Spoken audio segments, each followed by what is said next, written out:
দুরু, খালি নামাজ নামাজ পড়ে পড়বো, যাও তো সামনে থেকে।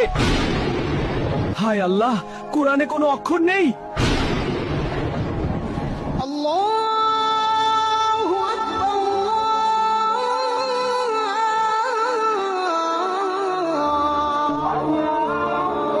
উঠো, ফজরের আজান দিচ্ছে, নামাজ পড়তে উঠো। দুরু, খালি নামাজ নামাজ পড়ে পড়বো, যাও তো সামনে থেকে।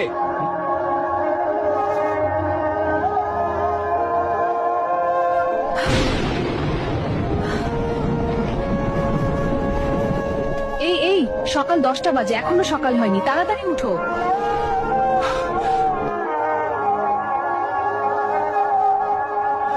এটা কি হচ্ছে? সকাল 10টা বাজে, এখনো সকাল হচ্ছে না কেন? আচ্ছা, কোরআন শরীফ কোথায়? চলো কোরআন শরীফ আনো। বিশ্বাস করেন, কিয়ামতের আগে একদিন, এক রাতের মধ্যে এই কোরআনের সব পাতাগুলো আল্লাহ তুলে নেবেন আসমানে।